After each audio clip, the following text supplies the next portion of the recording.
Salut tout le monde, et aujourd'hui on est dimanche et j'ai pas envie de faire une vidéo Facebook où il faudrait travailler le scénario et tout. Non, aujourd'hui j'ai plutôt envie de regarder un film et puis bah on y va, hein. T'as pas rien à me proposer là? Bah écoute, tu sais ça? Ok, go. Bon, par contre, même s'il est nul, on fait pas de dessus. Non,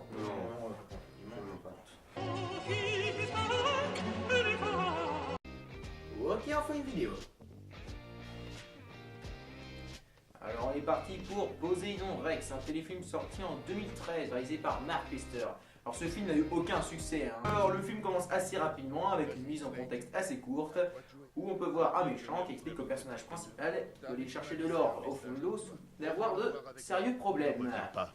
Oui, alors on pourrait dire que c'est un peu court hein, comme mise en contexte, mais bon, pour un film comme ça, on s'attend pas non plus à un scénario ultra développé, alors ça nous convient tout à fait. Du coup, Slate, le héros principal du film, plonge avec deux autres plongeurs et là, déjà, il y a un problème. Le précipice est tout droit. On ne peut pas parler avec des masques à oxygène. C'est pas possible. Bon, alors après, aussi, c'est justifié, hein, parce que en plus d'être chiant et long, s'il parlerait pas, on comprendrait rien. Puis visiblement, la voix sert plutôt à illustrer ce genre de signe là, que les vrais plongeurs font pour communiquer. Donc au final, si on oublie le fait qu'on ne peut pas parler avec des masques, ça rend les dialogues slow assez agréables, d'autant plus qu'il y a pas mal de scènes en immersion. J'aime pas ça du tout. Oh non, non mais ça m'énerve ça, il s'est rien passé là. T'es plongeur depuis 15 ans, t'as peur de quoi? D'une crevette? Donc bref, à la 3e minute du film, le monstre est déjà dévoilé. Et donc là,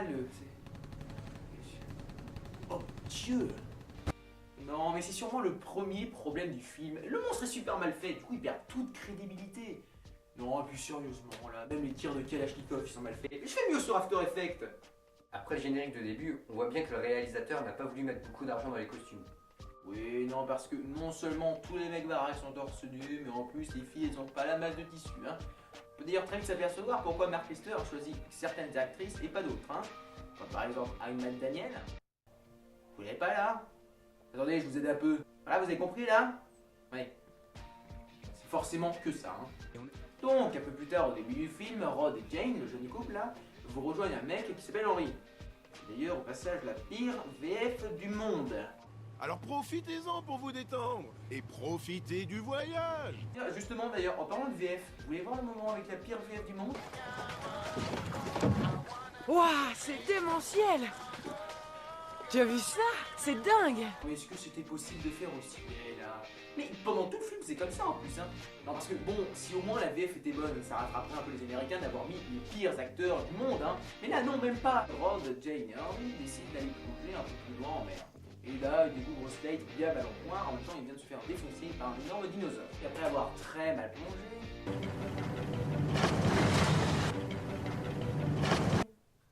Rod et Henry récupèrent Slate et décident de le soigner. Et pendant ce temps-là, le méchant de l'histoire est enfin dévoilé. Eh oui, et c'est en fait un mix entre Bob Marley, joueur du grenier. Tiens, à noter aussi que le pire méchant de l'île habite dans un bungalow de camping. Hein. Pour l'instant, il n'est pas très important et on va plutôt s'intéresser à Slate et à ses amis. D'ailleurs, ça me fait vachement marrer. Comment les gars ils ont fait pour passer l'accueil du camping avec un type dans le coma là comme ça? Bonsoir. Oui, je rentre au camping. Oui, j'ai payé bois place, oui. Attendez, mais c'est un mort ça. Quoi? Un mort ça? Non, mais non. Ça c'est tonton Roger, il va très bien. Non, non, il a un petit peu une petite angine, vous savez, rien de plus. Hein. Non, non, franchement tout va bien. Ah oui, d'accord. D'accord, ok. Non, bah allez-y du coup. Vous pouvez rentrer. Merci beaucoup. Allez, allez, viens, tonton Roger. Allez. Donc Slate apprend aux autres personnages principaux qu'il y a de l'or au fond de la mer. Alors le spectateur lui aura un peu plus de chance puisqu'il apprend grâce à un flashback que Slate a des ennuis avec le grand méchant depuis un petit bout de temps. Qui d'ailleurs nous permet de savoir la motivation du joueur du Marley là. Non, le Bob du grenier. Oui, oui. C'est tuer Slate. Attends, ça fait pas un peu GTA là ce film? Tuer des gens, trouver de l'argent? Ouais, c'est pas faux. Ah ouais, quand même. Et d'ailleurs, au moment de partir, il y a le moment le plus incohérent du film. Non, c'est vrai, Sarah, elle fait... Enfin... Non, regardez plutôt. Vous n'oubliez pas un détail? Ces hommes ont été tués, ils sont morts. Et si vous n'y êtes pour rien? Alors qui a fait ça? Ou quoi? Comment ça ou quoi? Eh bien voilà, on ne sait absolument pas ce qui s'est passé. Mais une explosion dans le trou bleu, ce n'est pas du tout anodin. Ça a pu déterrer n'importe quoi. Alors après avoir vu ça, soit vous allez me dire... Ah non, j'ai pas. Soit... Ouais, tout à fait. J'ai compris, ouais. Ou alors... Et vous avez raison. Sérieusement, comment elle fait là pour deviner qu'il y a une chose au fond de la mer qui dévore tout le monde? Elle est devin peut-être? Après quelques moments de torture visuelle par effets spéciaux nuls et situations clichés très mal gérées, nos héros se font enfin arrêter par la police. Oh, s'il vous plaît, qu'il se fasse arrêter, que le film se finisse. Non, malheureusement pas encore, hein, puisque les policiers leur montrent un bras humain, et on peut d'ailleurs à ce moment-là s'apercevoir que le couple n'en a rien à foutre, et que Sarah est vraiment très intéressée. On se la remet avec l'audio description? S'il te plaît, oui. Madame, je sillonne cette zone depuis des années. Mais je n'avais jamais vu une telle chose. Quelle horreur. Je m'en bats les couilles. Rien à foutre. Et qui plus est, Attendez, faites deux voir, fois là, dans faites la voir. même Non mais je vois pas journée. bien là.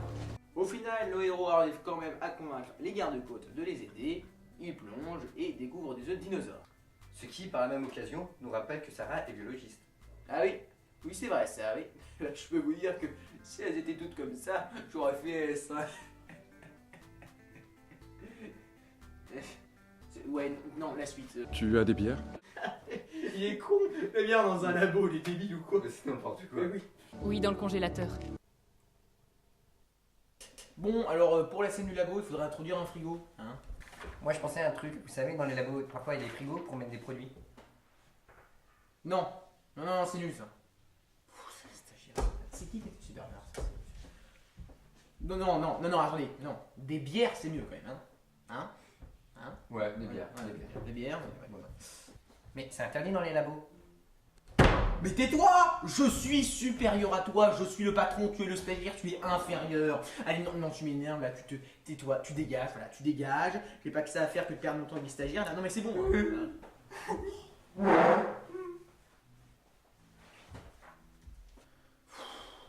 Donc après ce petit incident, on peut continuer, hein. Alors maintenant, la pochette. Alors moi j'avais pensé on pourrait mettre des hélicoptères. Mais il n'y en a pas dans le film. C'est express, pas vrai? Après ça, Sarah a la meilleure idée du monde, hein. Ouvrir l'œuf de dinosaure, évidemment. Bah oui, hein.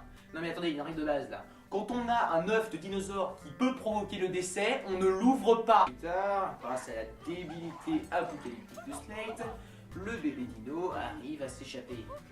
Et là, le film nous montre encore une fois de plus le grand charisme de ses personnages. Il est dans le coin là-bas, près du classeur. Attrape-le. Où? Oh, il peut mordre, fais attention, Je le vois. attention. Ok, je le vois. Fais attention.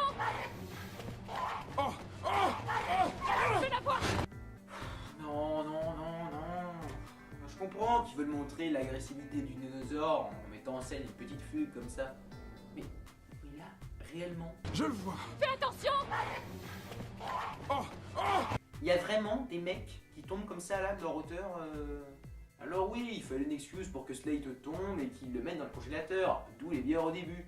Je veux dire, le faites pas tomber comme ça, mettez un objet, un truc.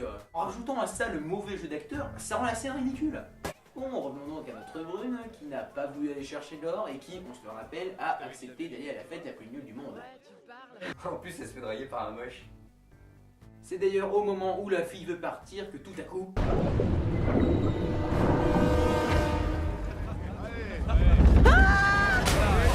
Oh mon dieu, mais elle est tombée. Oui, mais heureusement, elle sait nager, hein, parce qu'on l'a déjà vu nager 20 minutes plus tôt, et sous l'eau même.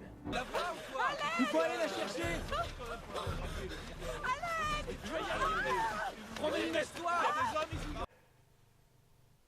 Après la tentative ratée des scénaristes d'introduire un petit peu de dramatique, nos héros décident d'aller tuer le Poséidon Rex avec courage et les gardes-côtes. Les gardes-côtes sont d'ailleurs visiblement dotés du bateau le plus nul de la planète. Une feuille. Donc à cause de ce bateau nul, Henry meurt et l'opération est un échec. Mais de toute façon, on est dans un film nul. Alors la mort d'Henry, on s'en fout de scène après. Évidemment. Yeah! À partir de ce moment-là de la vidéo, on va faire un petit saut d'un quart d'heure dans le film, tout simplement parce qu'il n'y a pas grand-chose d'intéressant à dire et aussi, il faut l'avouer, c'est quand même le moment le mieux fait du film. Arrête, ça existe. Mais ouais! N'importe quoi. Mais si, regarde, surtout là. Énorme. T'as vu? Non, alors je me moque, c'est vrai, mais c'est vraiment le meilleur quart d'heure du film. Donc à la fin, nos héros arrivent dans une base militaire, abandonnée depuis environ une trentaine d'années. Ils le disent, précisons. Oui, mais... Où est-ce que tu avais disparu? J'ai trouvé l'armurerie. Et vide ou pleine? Oh, y a de quoi faire, c'est vrai, on a de quoi tenir jusqu'à Noël, je te dis pas. Oui, évidemment, hein, tout le monde sait que les militaires n'ont pas besoin d'armes. Débile. Tu crois qu'ils ont fait comment pour pas y penser? Je sais pas, peut-être comme ça. Et du coup, là, ils vont dans une base militaire abandonnée depuis 70 et ils trouvent des armes. Voilà. Ouais, bravo. Merci. Et on n'avait pas dit que la base était abandonnée? T'es viré. Tu dégages. Tu dégages. Ouais, c'est sûr, Ouais, c'est ça, c'est- c'est ça. ouais. c'est sûr. Une fois encore, les scénaristes échouent une tentative en essayant d'introduire de l'amour entre Sarah et Slate, mais c'est tellement mal fait le bateau qu'au final, on oublie vite. Les héros qui restent, Slate, Sarah et Rod, décident d'aller tuer le Poséidon Rex par eux-mêmes. L'armée américaine envoie un raid aérien contre le Poséidon Rex, et malheureusement, il est totalement inefficace.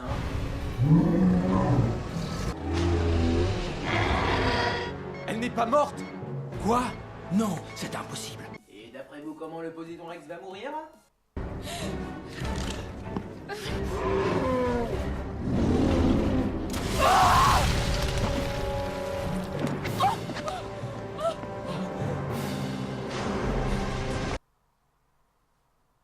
Quoi? Non mais la vache, mais c'est hyper hardcore. Non mais et sérieusement, hein, entre un missile d'avion et un lance-roquette, tu vois une petite différence, hein. C'est débile. Mais vous savez quoi? À ce film, vous allez pas se faire voir, hein. C'était horriblement naze Ah ouais, c'était nul. et très traumatisant.